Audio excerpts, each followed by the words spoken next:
Hello, my name is Clara. I'm one of the neurology residents at Langford Hospital, and today I'm going to be talking to you about seizures, and this lecture is for the Langford Academy. So an overview of what we're going to talk about today. So I'm going to be speaking about what seizures are and a little bit about the classification and what could cause a seizure. Then we're going to go into seizure mimics. So what sort of episodes could look like seizures, but they're not quite the same thing. And then I guess we can speak about the acute seizure in patients, which we're always wondering what's the best treatment and course of action. Idiopathic epilepsy, I guess, are chronic epileptic patients. And then the patients that has got refractory epilepsy, so those animals that are drug resistant, and we will discuss what options we've got when we feel like there is nothing else left to try. And finally, I'll just briefly talk about referral options and when should you feel you could refer your patient for further advice or diagnostics. So a group of vets all around the world have essentially come together to put these sort of standardized guidelines that are helpful. They talk about all the research diagnosing and treating epilepsy in dogs and cats, and these guidelines offer practical advice for each stage of care.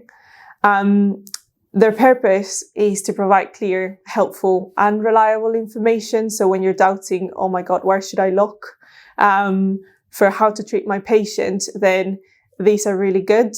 So I encourage you to download them at the end of the lecture. They're actually free for all and open access. So you can straight away go into the website and download them for future reference. All right, so let's go into seizures. What are the key aspects?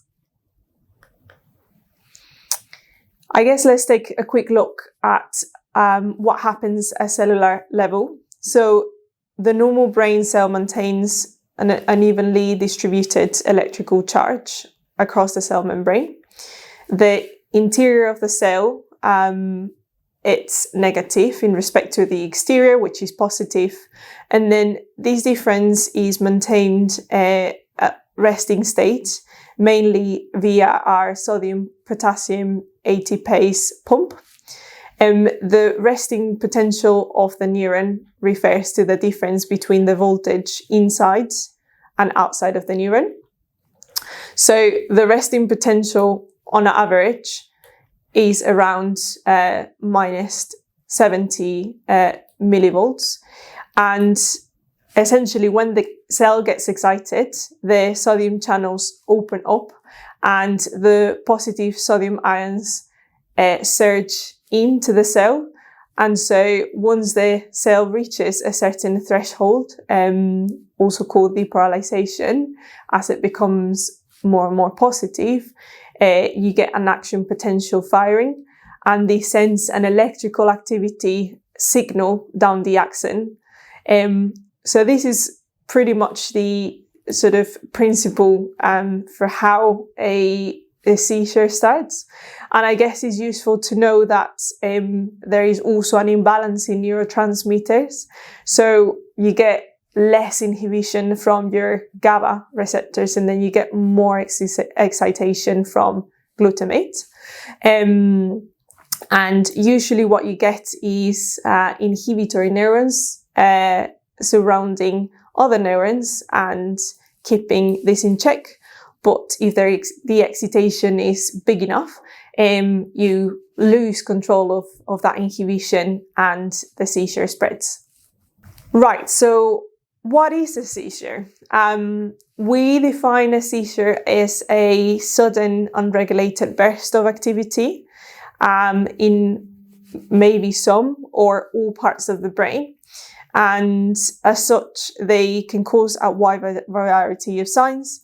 They can affect movement, but they can also affect sensation or even autonomic bodily functions.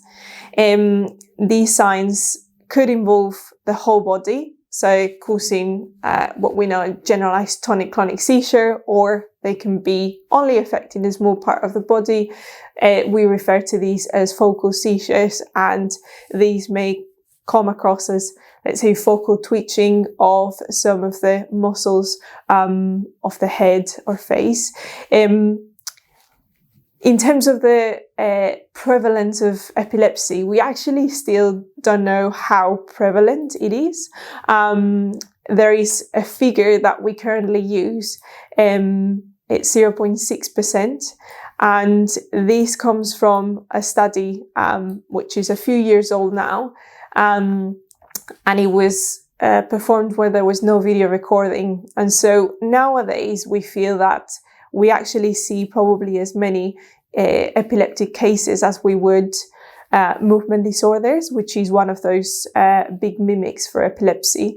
And so we do wonder whether that percentage is potentially lower, but we don't know. I think, nevertheless, it remains a fairly frequent condition that you're going to encounter in general practice. And ultimately what you need to know is that seizures are not only dangerous, but they can cause long-lasting harm. And so if they're left untreated, or the longer that they go, the more difficult they actually become to control. And so this is why it's useful to know and to learn a bit more about how to treat them.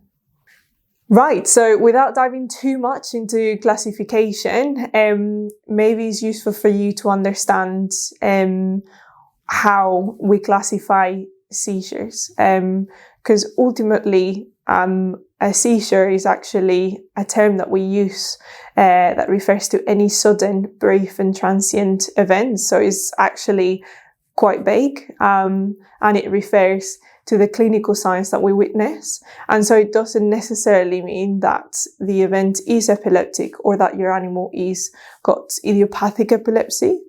So I guess when we actually put them together, so an epileptic seizure, this is usually a result of abnormal and excessive and usually self-limiting synchronous activity in the brain. Okay. And then going into other types of seizures, I'm sure you've heard about reactive seizures, which are basically the brain's normal reaction or response to short-term metabolic or toxic disturbances. And these are not a sign of idiopathic epilepsy, and they typically resolve when the underlying cause is treated. Epilepsy as such is actually a disease of the brain marked by ongoing tendency for the brain to produce seizures, and clinically we define these as at least 2 unprovoked epileptic seizures more than 24 hours apart. And finally, idiopathic epilepsy is thought to have a genetic basis, though the exact gene is rarely identified. Genetic mutations have been linked to idiopathic epilepsy in a couple of dog breeds, and that includes the Lagotto Romagnolo, the Belgian Shepherd, and Rhodesian Ridgebags.